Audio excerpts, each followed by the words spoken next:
A busy dirt racing weekend starts tonight. Hunt the Front teases their new paint scheme. We've lost a dirt racing legend, and I'm starting a Hall of Fame campaign today. Let's go.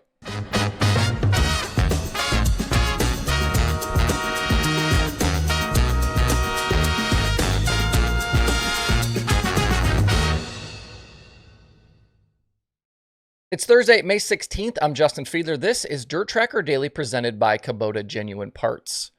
In your email inboxes this week, a new issue of The Slider dropped in featuring an interview with World of Outlaws full-timer Bill Balog.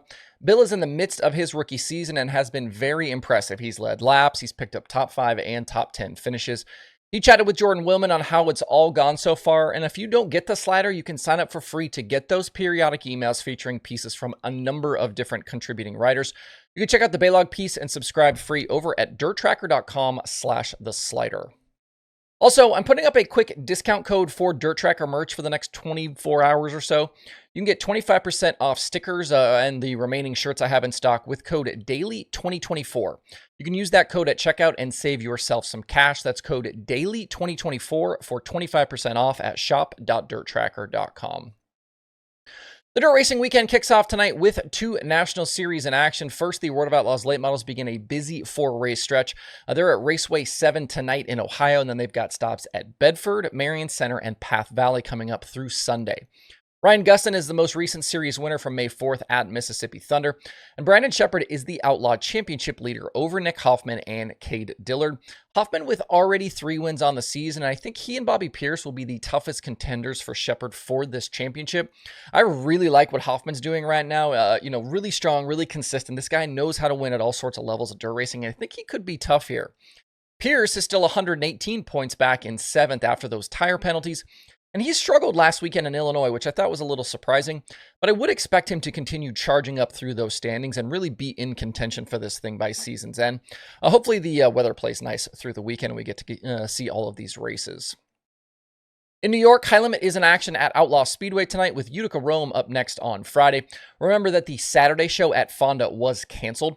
And we'll see if the rain holds off, but if it does, I would expect some of the high limit teams to hit up Port Royal on Saturday to get laps in before the Weichert the following week. This will be kind of a rare opportunity to get some laps on a racetrack the week before a big event. Remember that Weichert pays $75,000 to win.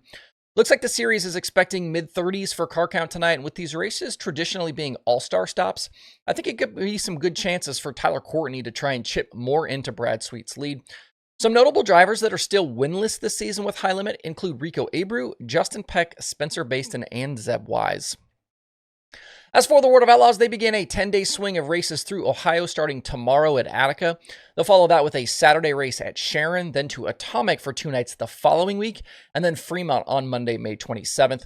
David Gravel continues to edge away from Donnie Schatz in the championship. Schatz will be under fire from Gio Scelzi and Carson Macedo for second this weekend. Those 2 drivers trail him by just 4 points and 22 points respectively. Gravel already with 6 wins on the year and just 2 finishes outside the top 10. We'll see if any of the Ohio locals can have better luck than the Central PA guys did and challenge the Outlaws for wins this weekend. And I'm not going to make any predictions here. I tried that before the last Outlaw race at Lincoln, saying that David Gravel wasn't going to win, and then he went out and led every single lap and won the feature. Out in Kansas, the USAC Midget season finally gets underway this weekend with 2 nights at the Belleville Short Track. They'll be joined on both Friday and Saturday by the Silver Crown Series. Logan Seavey begins his Midget title defense after taking the big trophy last season, and he starts the 3rd leg of what will be a very serious run at the USAC Triple Crown. He currently leads the sprint car standings and is 7th in the Silver Crown race after just 2 events, but both of those were on pavement. Obviously, Seavey going to be much stronger on the dirt events. I'm not convinced at this moment that any of the other midget full-timers can really bring the fight to CVL season, so we'll have to see how that plays out. A couple of race weekends here that won't happen this weekend because of weather include the Hunt the Front series at Why Not Motorsports Park and the USMTS Modifieds RPM Speedway. I don't believe either race will be made up. I think both were canceled outright. Hunt the Front is back May 31st at Swainsboro, and the next USMTS race is May 22nd at Hamilton County. Speaking of Hunt the Front, here's a little sneak peek of their design for Joseph Joyner's 10 car. This got shared to Facebook yesterday. We won't get to see it on track this weekend, but it should be revealed here very soon, like maybe today soon. And I don't know if you noticed this as well, but it was interesting to see who liked the Hunt the Front teaser photo. If you're watching this on YouTube or Facebook, look at the bottom left corner. It appears as though a certain tractor company is a big fan of Hunt the Front. You know, that orange tractor company. Wonder what that's about. Stay tuned. If you pay attention to Sprint Car social media or the World of Outlaws website, you may have seen things going around yesterday about Eloy Gutierrez. Eloy is a longtime World of Outlaws official doing timing and scoring, and he's currently battling a cancer situation in Houston. You cannot have spent any amount of time around World of Outlaws sprint car racing over the last 30 years and not either seen Eloy at the racetrack or benefited from his work. He and his business partner BD Schaefer brought electronic timing and scoring to dirt racing, and they buried the very first electronic scoring loops at tracks like Knoxville, Eldora, Williams Grove, and a lot more. Eloy and BD started working with Ted Johnson and the Outlaws in 1998, and when Eloy retired from his full-time career at Sandia National Laboratories in 2007, he went on the road full-time with the series. Pushing timing and scoring data to television broadcasts, pit area monitors, and later websites and mobile apps and social media, none of that would have been possible without Eloy's work. In recent years, Eloy has tried to pull back from so much traveling, but can still be found at a lot of sprint car races. And he's trained up the next generation of scoring officials, including a guy like Anthony Carini, who was with the Outlaws for a long time and now does the timing and scoring work for High Limit. I got to spend a bunch of time with Eloy during my time at World Racing Group, and he was always down to improve the experience for the fans and the teams. If you've been around a while, you may remember social media posts with pictures of sheets of paper with qualifying results and heat race lineups. Somebody would literally sit behind a printer, wait for it to pop out after qualifying, and then they would take a picture of it with their phone and post that to social media. That obviously is not a great way to do that. And it's, what you had to do back then to keep fans updated throughout the night. When I was at World Racing Group, I built a little app that would solve that problem and make the outputs to social media cleaner, where the results could be exported basically straight from the software and uploaded to Twitter automatically. And I'm sure you've seen over the years the tweets captioned from Woo Sprint Timing and Scoring or from Woo LMS Timing and Scoring. It freed up the PR people, but it did add a little bit of work and some steps to Eloy's workflow all night long. When I told him about the idea, he was all about it. He worked with me on the file formats, we built the admin side so he could do it quickly on the fly, and that was really a game changer for our social media coverage because now we were getting very nice results and lineups for social media, and the PR people were now not tied to a printer in the pits. They could instead be out and about getting photos and videos and those important details for their coverage. The workflow these days has changed a bit, but the industry-leading social coverage that you get from the Outlaws was made possible by Eloy's work. And this is just one small example of his contributions. There have been a lot of nice messages about Eloy shared in the last 24 hours, and they are all 1,000% deserved. Besides his massive contributions to the sport of dirt racing, Eloy is also one of the nicest people you will ever meet in your life.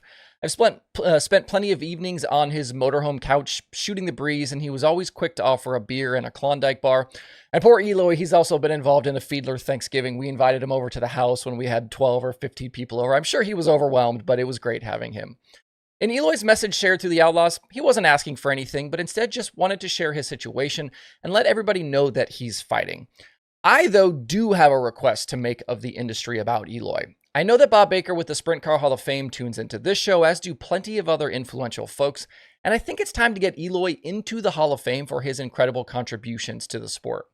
Modern sprint car racing wouldn't look like it does today without Eloy, and I can't think of anyone more deserving of the honor, so let's get Eloy in. If folks with Hall of Fame have questions, my email's open, reach out, let's talk about it. And if you want to know more about Eloy and his sprint car journey, the Open Red podcast is a great place for that. Me and Ross interviewed Eloy back in 2016 for episode 20. There is some really, really good stuff in there.